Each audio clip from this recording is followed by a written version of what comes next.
चलिए बुलेटिन की शुरुआत करते हैं इस वक्त की बड़ी खबर के साथ। ऑनलाइन गेमिंग कंपनियों को सुप्रीम कोर्ट से बड़ा झटका लगा है। कोर्ट ने जीएसटी के मामले में राहत देने से मना कर दिया है। कोर्ट ने जीएसटी काउंसिल को ऑनलाइन गेमिंग, फैंटेसी स्पोर्ट्स और कैसीनो पर जीएसटी लगाने के फैसले को सही ठहराया है। साथ ही आपको बता दें, कोर्ट ने यह भी कहा कि जब किसी खेल में अनिश्चित परिणाम पर पैसे लगाए जाते हैं तो वह जीएसटी के संदर्भ में सट्टेबाजी और जुए की श्रेणी में आ जाता है। तो इस बड़ी खबर पर डिटेल्स के साथ लाइव अब जुड़ गए हैं असीम मनचंदा। तो असीम, बताएं पूरी खबर क्या है? देखिए, बहुत सारी कंपनियां हैं जो कि ऑनलाइन गेमिंग के तौर पर पोकर और रम्मी जो है वैसे गेम्स खिला रही थी। तो उसको लेकर के जो जीएसटी डिपार्टमेंट है उसने कंपनियों को जीएसटी का नोटिस भेजा था और कहा था कि आपको 28% जीएसटी चुकाना पड़ेगा। कंपनियों ने इसको सुप्रीम कोर्ट के अंदर चुनौती दी। कंपनियों का कहना था कि ये किसी भी तरह से गैम्बलिंग और बैटिंग नहीं है, जो जीएसटी के दायरे में नहीं आता। ये गेम ऑफ स्किल और गेम ऑफ चांस है, इसीलिए इसके ऊपर किसी भी तरह का जीएसटी नहीं लगना चाहिए। मामला सुप्रीम कोर्ट में पहुंचा तो आज सुप्रीम कोर्ट ने इसकी पूरे मामले की सुनवाई की और आज सुप्रीम कोर्ट ने अपना फैसला सुनाया। सुप्रीम कोर्ट ने जितने भी सरकार ने जीएसटी के नोटिस भेजे थे उनको अपहेल्ड किया, यानी कि इन कंपनियों को अब जो जीएसटी चुकाना पड़ेगा।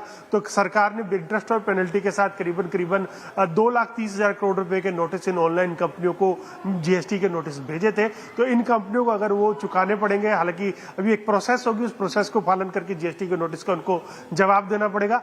लेकिन अब सुप्रीम कोर्ट ने साफ कर दिया कि उनको इस मामले में कोई भी राहत नहीं मिलेगी। उनको पुरानी तारीख से जब भी उनको नोटिस मिले थे उनको ये जीएसटी के नोटिस की ये रकम उनको चुकानी पड़ेगी। और सुप्रीम कोर्ट ने ये भी कहा कि जहां भी आप किसी भी तरह का स्टेक खरीदते हो, ऑनलाइन जहां भी आप पैसे देख करके गेम खेलते हो, उसको एक गैम्बलिंग या फिर बैटिंग उसको माना जाएगा। तो सुप्रीम कोर्ट ने जो इसमें एक परिभाषा थी उसको भी पूरी तरह से खत्म कर दिया और कंपनियों को अब ये जीएसटी की रकम सरकार को चुकानी होगी।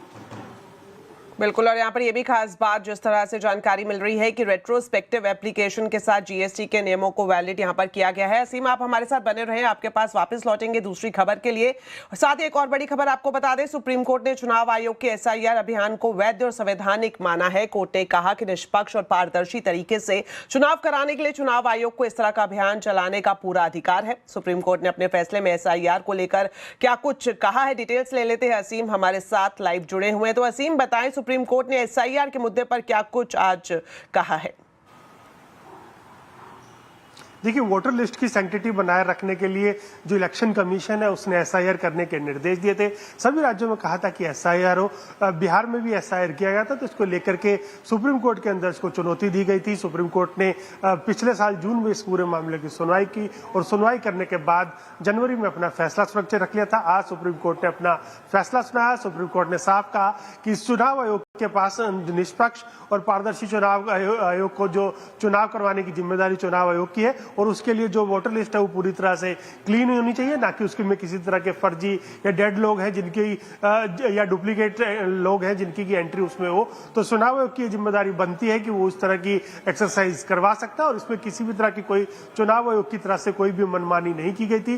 क्लेम्स दिए गए थे, लोगों को ऑब्जेक्शन करने का भी इसमें मौका दिया गया था, तो कोई भी तरह की मनमानी नहीं थी। चुनाव आयोग के पास पूरी तरह से इसको एसआईआर करवाने के अधिकार है और चुनाव आयोग आगे चल करके भी एसआईआर को करवा सकता है। ये पूरी तरह से एक संवैधानिक एक्सरसाइज चुनाव आयोग की तरफ से की गई थी। तो इलेक्शन कमीशन को एक क्लीन चिट आज सुप्रीम कोर्ट की तरफ से मिल गई।